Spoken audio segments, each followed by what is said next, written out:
All right. So this is probably the thing that you guys are all waiting to get into from the very beginning, but I had to do a whole bunch of prerequisites before we even got to this part, which is how to attack and how to defend. And I'm going to encompass this by saying that I am not going to cover every racing scenario known to man. There are so many situational things that I cannot apply. I will try to use my experience in some places to fill in the gaps in places where a PowerPoint slide does not do it justice. Asterisk, asterisk, asterisk, disclaimer, disclaimer, disclaimer. Okay? So, doing my best. But if you have questions that pop up as we go through, we will stop and we will talk through them. So I won't be annoyed if there's something that I didn't cover that you have a question about. Okay, so if you got to do attacking, let's do attacking. I have a methodology for how overtaking works when you're attacking, right? And it's a 6-step process. Follow and observe, identify patterns, build pressure, wait, commit, and then minimize the time loss. The reason why I do that is because I'm waiting to find an opportunity where it's easiest for me to overtake so that I lose the least amount of time. Most of you guys attack too soon with limited information. Right? So you get to a guy and then you just immediately dive in and you just try to make a move and you're kind of half-assing it and then you don't quite make it, or you kind of like both run off track and you make really expensive passes and you don't really get the job done as efficiently as you can. These races are long, 50 minutes, 65 minutes. 2-3 seconds out of 65 minutes is a small percentage of the entire race. It's just to wait. But it can have a huge impact on your race. And most of the time, it's useful to just observe your opponent to see where they're making mistakes, because you may only need to wait like a lap, right? Outside of the obvious ones where it's like, oh, he just drove off the road, like that's easy. But if I'm trying to actually like get a person, I need data. Where are they? What's their driving lane like? Where are they missing the corners? Where are they slow? Where are they bad on the exit? And a lot of you guys telegraph real bad. So you get so antsy and excited, you dart all over the place, and it gives away information and gives away the game and makes it longer, like harder to pass than it should be. And so your battles take way too long. So this is, it seems complicated, it seems like a lot, but honestly, in a battle, this can all happen in a couple corners. It can also happen over 45 minutes, right? Like, my objective is to pass you one time and then never see your ass again. So sometimes that happens right away. Sometimes it happens in the last 5 minutes of the race. But I need to do it at the most effective time. I don't need to be risking my own race because I was desperate. Right? There are also people I don't race with or like have them around me because they drive so desperately that number 6 is the big one, right? We spend so much time crashing and that we'll lose 25 seconds. And you might as well have just not shown up. Right? I'm trying to win the race. You're making it hard. You gotta practice these skills, right? Most people think they know how to pass, and most people don't know how to be passed. And frankly, most folks are terrible at both. And it's because they don't practice and they don't review these things. Right? The rookie debriefs, the time we spend in hop, there's a reason why that system is in place, and it's for your benefit. It's designed to help you guys and give you guys opportunities to learn if you choose to. I mean, like, for me, being better as a driver is fun. That's why I show up here, right? Improving my driving skill is the fun part. Driving like an idiot is not fun for me. I don't like driving like an idiot. It's not fun. I also don't like driving badly. I also don't like driving slow. Not fun for me. If it's fun for you, you'll just be slow for forever and I'll just leave you alone. Like, I won't bother you. I don't know why you're here. Right? But if you're trying to drive better, you gotta look over this stuff and be able to kind of pick things up. Right? Talked about the importance of being patient, right? Information gather. Set things up. Desperate attacks are what lose you time. I can tell when people are being desperate because they immediately get a guy and they immediately pop over and there's no overlap. Like, we're almost at the end of a brake zone and all of a sudden you just dive over and jump on the brakes. You weren't planning anything. You just kind of went there and hoped it was a lottery. You were just guessing, right? Maybe it works, but you couldn't repeat it. So if I do something more complicated, you're just confused, stranded, right? So some of those folks, it's better to even follow them and watch their crappy behavior and be like, oh my god, like, look at this guy. Like, I had this happen in Kailami. I followed a guy for a couple laps where he was offline needlessly for no reason, almost driving into the car in front. And I was like, oh man, every time we got close to him, he would tighten his lineup and miss the turn. So when it was my turn, I literally just drove right up to him and did nothing. And he tightened the lineup so bad, he drove off the road all on his own. All I had to do was wait for like 2 or 3 laps to watch to see if he did the same thing every time, and then made him do it. because people are habitual, right? So that patience saved my entire race. It only took me maybe 5 minutes in a 65-minute race, and I never saw that person again. So the importance of patience is really, really helpful here. It makes you more confident in when you make your passes because it's not a guess. Okay. Ooh, someone have something? Oh, sorry, Devin. Oh, no. But did you have something? Because you're normally my patience guy, so. No, sorry, Oh. just coughing. You're good, man. You're good. You're good. You gotta learn how to follow other cars, right? This is a skill that most of you guys should be focusing on in House of Practice. That's pretty much the damn reason the server exists, right? You've probably heard me talk about ad nauseum about why you need to either lift or brake earlier when following other cars, right? In short, a car can only slow down in a certain amount of feet, and if there is a car in that space, it can't slow down the right way, and it hits the thing in front of it. So if you're going to be in battles, you're going to be in races, and you're going to be a good driver, and you're going to be doing all these things, you need to be able to master the ability to follow cars, right? You need to be able to give yourself margin when following other cars. When you are following people of higher skill, you can use less margin because they're consistent, right? They're predictable. Devin hits the brakes in the same place all the time. He enters the turn on the journal in the same line all the time. He drives the same way all the time. So I can drive right on his bumper because he does the same things all the time and I won't hit him. Where somebody else brakes in different places all the time, so I need to have more margin. They turn in different places all the time, so I need to be more over, right? I need to time when I turn in so I don't run up the back of them when they're mid-turn. And so the ability to be able to learn and follow is a skill that lets you do the information gathering to know this is the time to attack or not, right? Being right up their ass just makes you run the same speed they are. You're at the whim of the car in front if you are too close to them. They can affect your speed. And when we get to the defensive portion of this conversation, we will find out how I can manipulate that because you are allowing me to affect you because you're really, really, really, really close to me, right? So start practicing that. Like everyone here has somebody that they are faster than and they have someone that they are slower than. So they can just practice following them around, staying within half a second. 4/10, right? I'll put it to you like this. Take it as a sign of trust if I'm tailgating you on House of Practice. The closer I get to you, the more I trust you. Because I've seen your driving, I've seen it's predictable, and I know what you're going to do, so I can be right on your bumper, and I know we're not going to die. If I'm following you with like half a second, like a big old margin, that's like, ooh, Devin, don't think you know where you're going. I don't want to die. So I'm going to let you just do whatever you're doing up the road, and then when you're done being silly, I'll drive by, right? But I can follow very, very closely. So I know how to lift. I can use my reference points, right? Like, you're going to ask how to do that. Use your reference points, right? Especially a lot of the trackside ones, brake markers, poles, other visual elements that don't move and change, and practice it during your practice sessions. Lift behind a car for a while and just see how long it takes, right? Normally, when they start to close up a little bit after you lift, like lifting is a braking action. Typically a light brake or a lift is enough just to get the car slowed down enough that you're able to follow through at that slightly reduced speed. It's not a huge overdrivification, but most of you guys don't practice it. So you can't even really race people because you can't stay close enough in order to take advantage of when they make a mistake.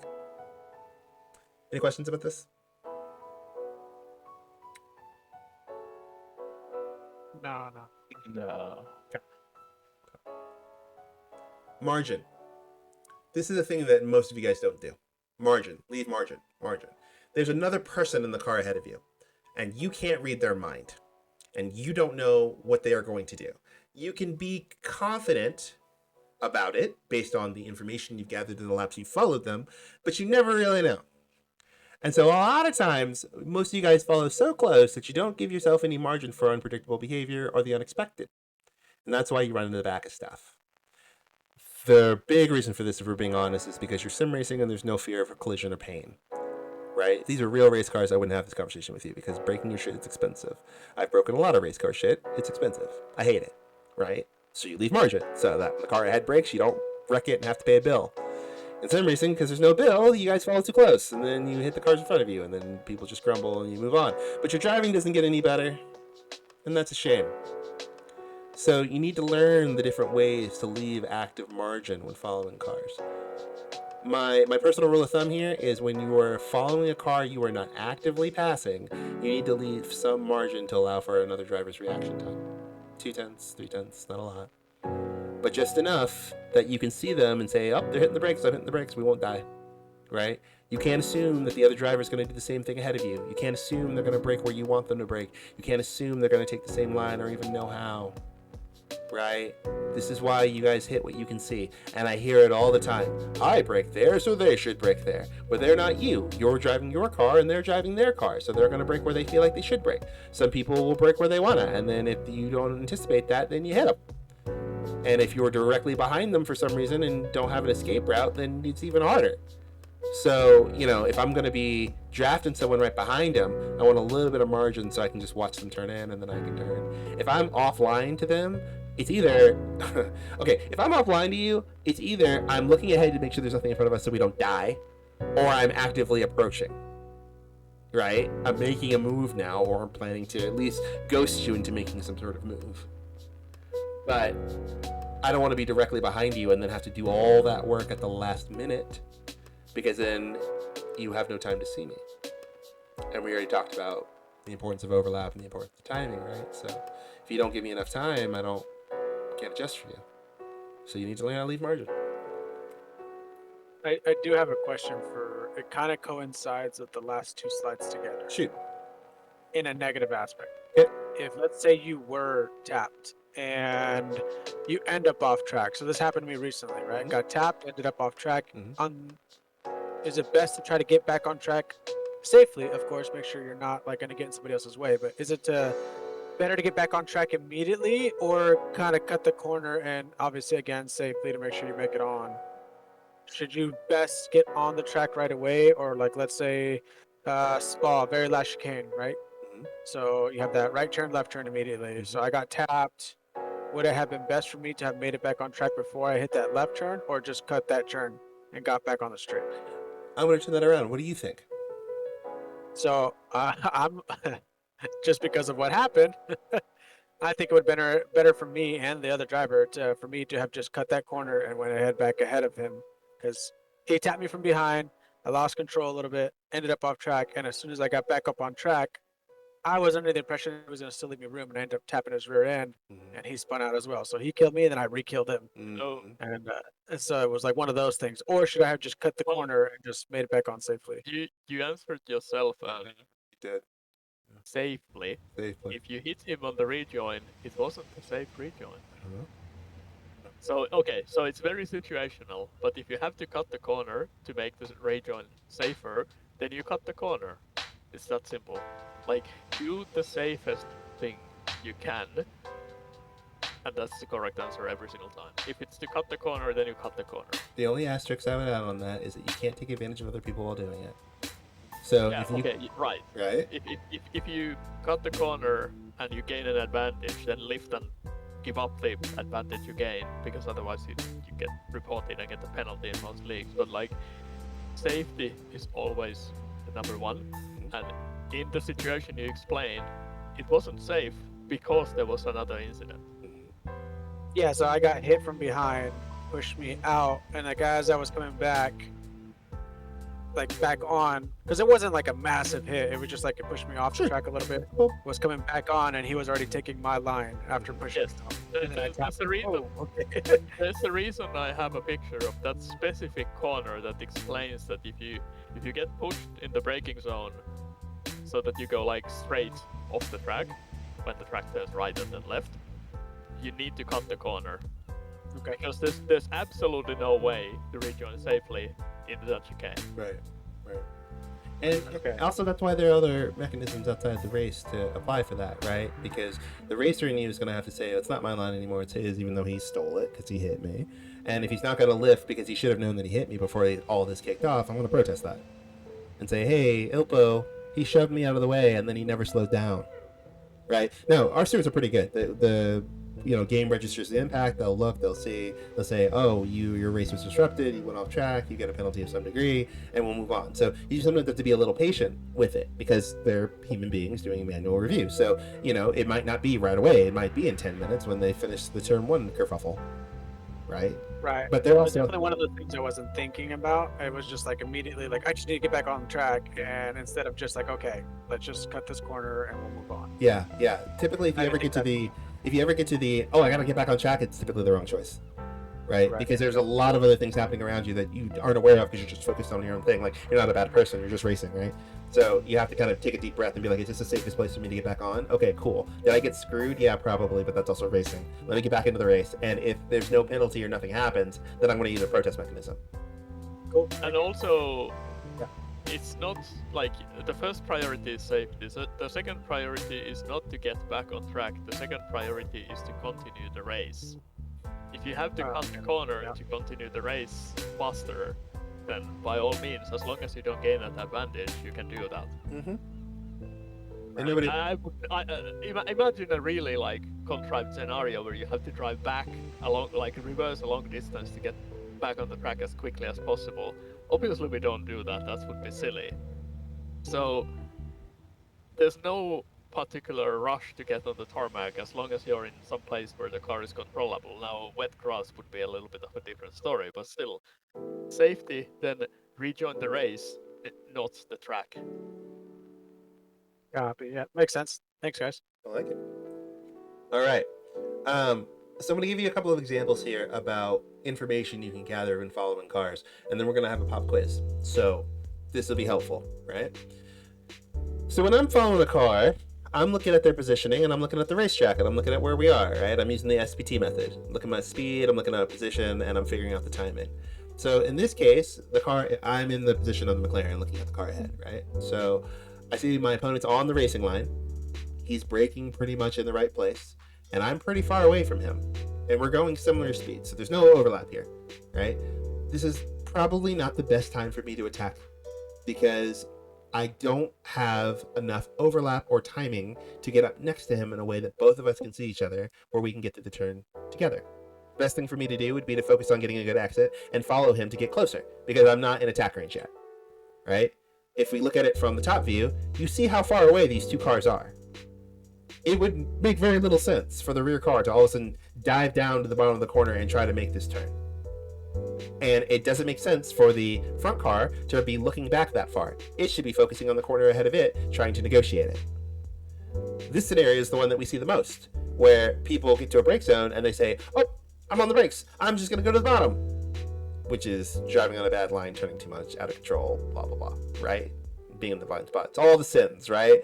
And that's why you get a lot of collisions at apexes, because this car is way too far ahead. It just dives to the bottom, out of control. It hits the car in front, and the guy in front had no idea that it was happening. And you can't expect me to assume that you're such a bad driver, you're going to drive dumb and kill me, right? Anytime I hear someone being like, well, the car in front should have avoided me. Translated, I was driving so shitty, you should have avoided my dumbass thing.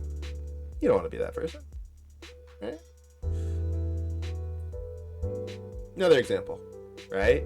In this case, we're way closer on the overlap.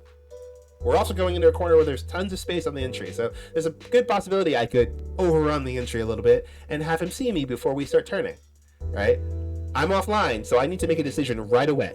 Either go or don't go. You need to commit.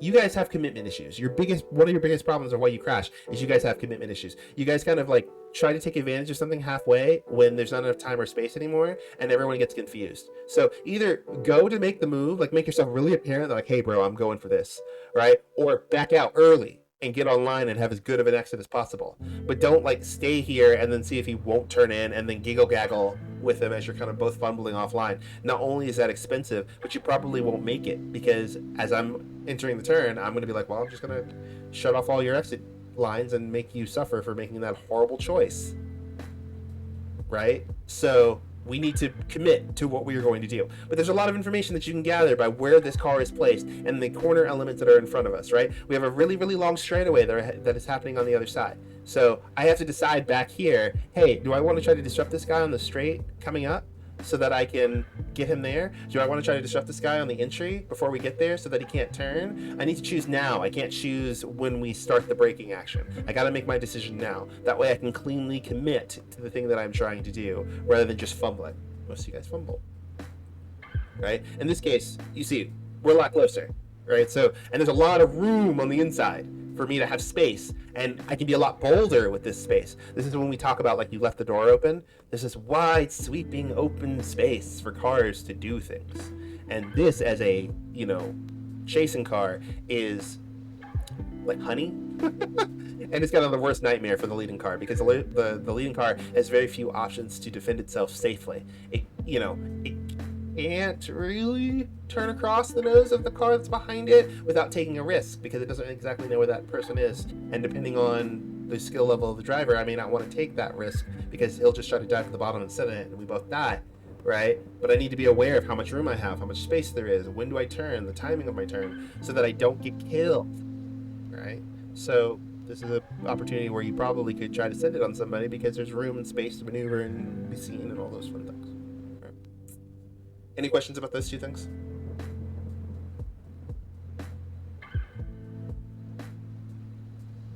No questions. All right. Up quiz. What can you determine from this?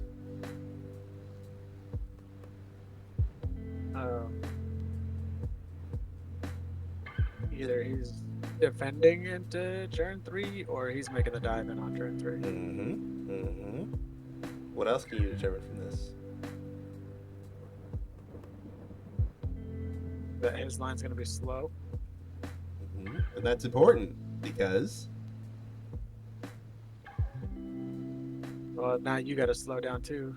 DBU. Well, you can't hit that inner apex if he's right next to you. So You yeah, can get a better angle. Yeah, there you go. Yeah, so you have options. This is purposely a tricky one, right? You have a lot of choices which you can make, whether you go or don't go. And depending on what you decide to do, your tactics may vary. I purposely gave you guys a tricky one, right? The front car can manage a lot here, and depending on your level of experience, you'll be able to maneuver with it, right? There's a lot. I purposely wrote a lot here to just show you how many things that could happen, right? Yep, that's right. The lead car's off the racing line, and you are on the racing line. The lead car is going to also have to brake earlier to make the turn, because he's off the racing line, which means he'll have to turn more, which means his entry will suck, right? So if he goes in at full speed, you have an opportunity to attack him on the exit. However, that driver might be skilled. He might not be dumb, and he may slow down on the exit to stop you if you are too close to him. So you may want to give more space. Let the car in front turn first and then attack him, because once he's turned, he's committed, and get him on the exit. So this is one of those reasons why you don't want to just tailgate a guy, especially when he's offline like this, because you have several options, and by just tailgating him, you've taken them all away. So this is a bit of a trick question. I would also say that I think in the rookies, most people try to dive through the outside and just go around the outside. That's a possibility, but it's a really low chance possibility. It's really, really, really hard to overtake on the outside in a GT car, because they are very heavy and they don't have that much downforce. I mean, they have some, but they are not like F1 cars that can do that. So it is possible, if you can juke him into thinking you're trying to do the over and under kind of exit side overtake, and he overslows on the apex.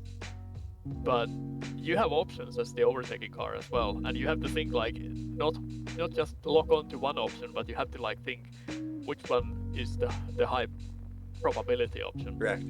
Maybe you tried something the previous lap. Probably don't try the same thing again.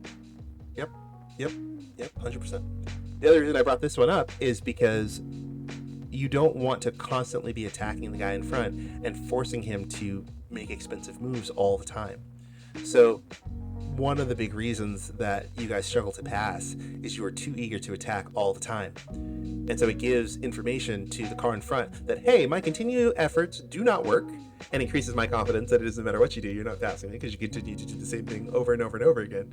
And also, at some point, the lead car has decided that we have lost so much time to the cars ahead of us, I no longer care, and I am actively trying to screw you until the race is over.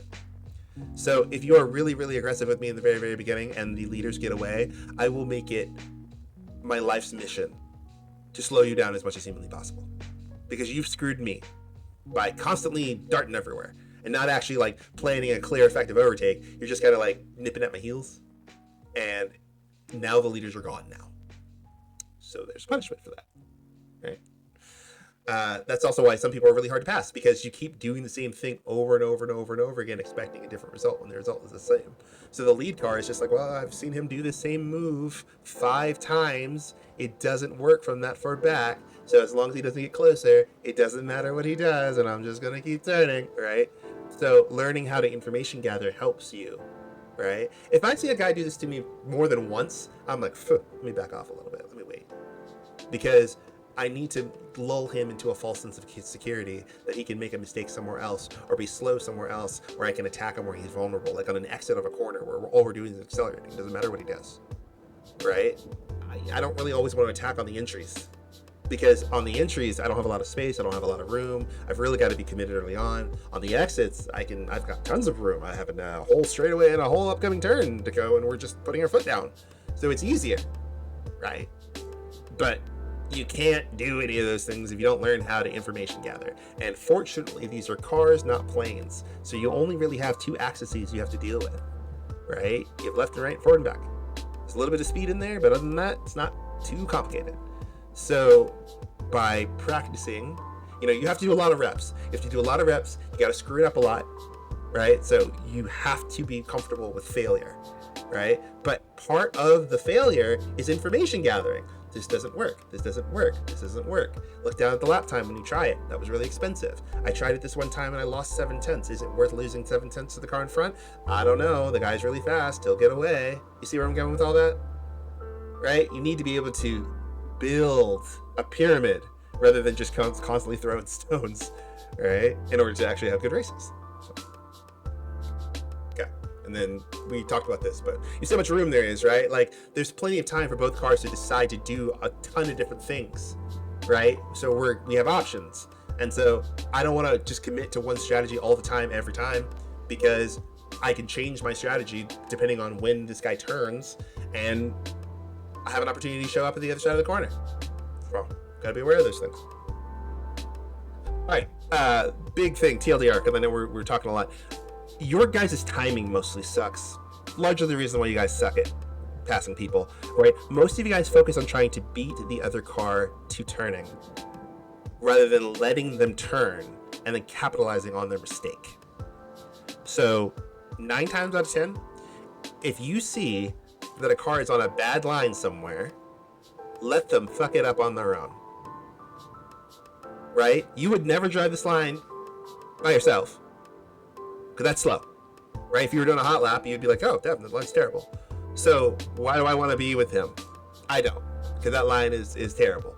And I don't want to just run all the way into the brake zone and get my entry taken away because I'm too close to a front moving car, because I don't get any of the benefit of the cool exit I was going to have because I was too impatient. So now we're stuck here some more. If you let this car ahead just turn, physics takes over, carries him up the track. And when the track goes right and he is going left, he is what we call...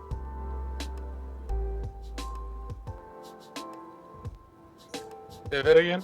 If the track goes right and he is moving left, what's that called? There.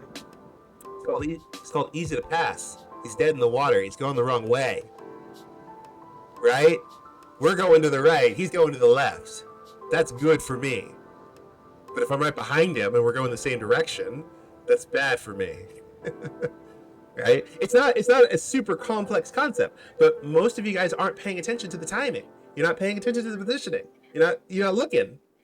Right? You just drive into the corner at full speed, hit the brakes, turn the wheel, and look after you've done it all. And they were like, I didn't pass him. Oh. Right? But there's a ton of information before on the straightaway leading up that would have been like, is this wise? What can he do to me? What can I do to him? Right? That if you pay more attention and start to notice the patterns, you can almost forecast where a lot of these battles are going to go. Right? Especially when you're dealing with multiple cars. It's a fun thing to do. It's almost freaky. You'll follow multiple cars, and you'll see one car offline, and you'll be like, hold on, wait for that car to turn. That car affects this car affects that car affects this. Oh, look, a space for me. Yay! And then you just drive up, right? And everyone's like, oh, damn, you totally sent it. I didn't send it. I just waited for everyone to drive terrible, and then I just drove in the open space they gave me. I didn't do anything. They did everything, right? So you need to be able to identify those things of like, my opponent's driving poorly. let them finish doing that, right? And then as you start to move your way up the skill tree, then of course these margins get finer, and what defines poor driving is different, right?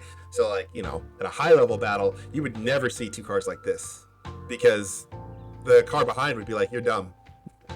Right? He would just wait for him to turn, he would just drive right by him and be like, God, he does not know how to drive turn 3. And then just drive away. Right? So pay attention to that stuff.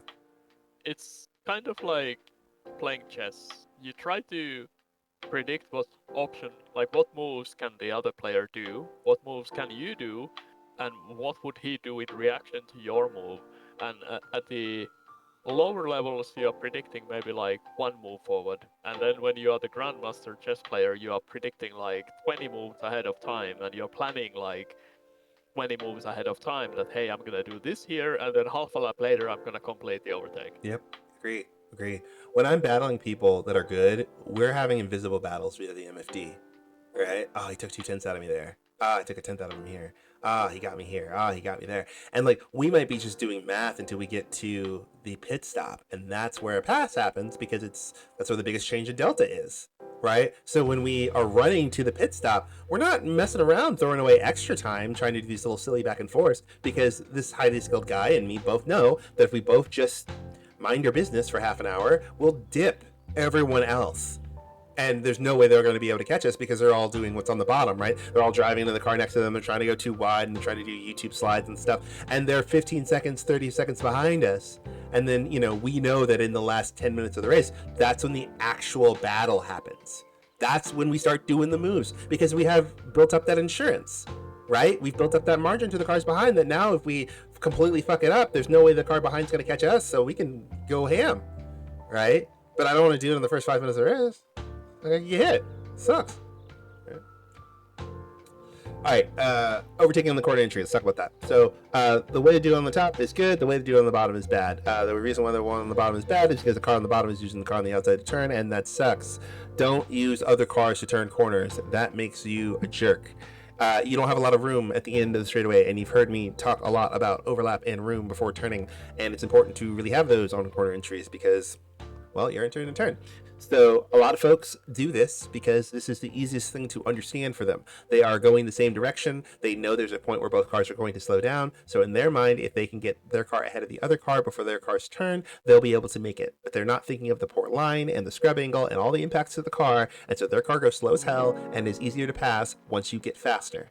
So in your rudimentary levels of driving, you see a lot of over corner entry passes, because the differences and changes of speed are big. The braking skill levels of the drivers are relatively low, so it's really easy to pass them because they don't know how to brake, right? Like the braking is at 100 and they're braking at the 150, and so anybody and their grandma can do it. But as you start to get to race higher level people, you see less of this, because both of us can drive.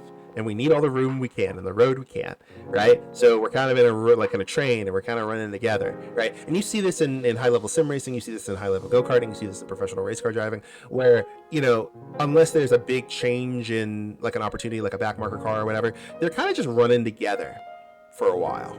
And they're only really going to make a move if the guy in front, misses the turn, or, makes a really clinical error. But if it's just a fine margin, I'm going to lose less time to sit behind you. So, let's be smart. Right?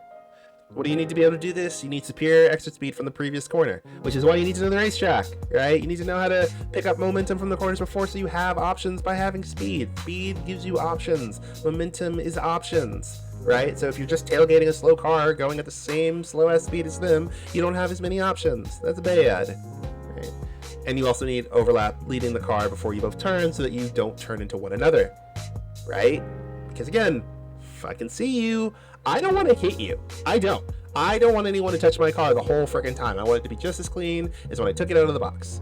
So if I can see you and there's room and space, I'm not going to turn in. I'm going to take another path. If I can't see you, I'm going to turn in. And we're all going to die. So you need both these things. It sounds obvious, but most of you don't do it. So we got to tell you. All right, overtaking on the exit requires the same things, right? Superior exit speed, momentum, right?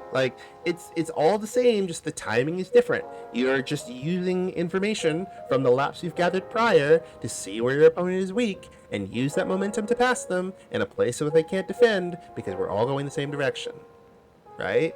Which requires a whole bunch of complex skills leading up to it to do it confidently and successfully, right? So you can continue to kind of throw your car in and just kind of hope things works, and every pass is like a whoa, but you're not very good. The good drivers, like Ilpo said, they've visualized this pass several corners in advance, right? When they go to make a move, let's say a big move on the outside, they've done several runs running up on a guy to get a sense of if they can even make the move, or they've done it so many times in a practice scenario, they know, hey, if this guy's on the far right, I can just go because the track widens up, and I just need to, if my nose is at this spot, I definitely am going to be by him by the time we get to the next turn, and I don't even need to slow down at all, and you're able to commit. You see how all these pieces kind of connect together?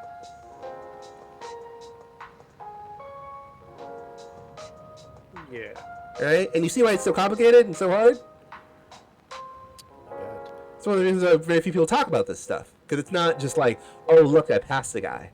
Right? It's one of the reasons, like, just to digress for a minute. It's one of the reasons that it drives me crazy when I see, like, on TikTok, on YouTube, people who post videos of them passing, like, 30 cars in the beginning to try to show off for the algorithm. Because the question I always ask is, like, why were you in P31 to begin with? Right? Why were you so fucking slow that there were so many cars in front of you that you had that many cars to pass? Like, what the fuck? Right? And you see, like, if you actually care about your racing, go when you next time you watch people on streams or you watch people on YouTube or whatever, like, sit with their battles and watch them for a while and try to anticipate where the cars ahead are gonna go. Right? I do it all the time, probably because I have no life, but it's also fun, right? And so I watch people in the races, and I'll be like, huh, turn goes to the right, and he's car ahead's on the right. That's bad. Oh wow, he turned full speed from there and is sliding up the track. That's bad. Oh look, a space for the guy that I'm with in the moment. A space for me. That's good. Let's go. And you just drive right by, right? So there you go. Funny when you spend enough time on this and then you watch like a real life race and you're like, you see the things before they happen and you see them before the commentators latch onto them, and you're like, oh, I've seen this thing happen so many times in the past. My wife and I were doing that with the Chinese Grand Prix today. I mean, she, unfortunately for her, has had to listen to me talk about this for a very, very, very, very long time.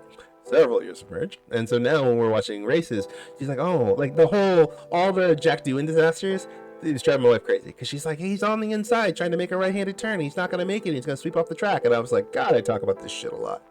Right? But like, she can see it. And she doesn't even race. Right? She used to come to me with me kart track all the time. It was the same thing. Like, guy's diving up the inside. He's never going to make it. He's going to drive right into your side pod.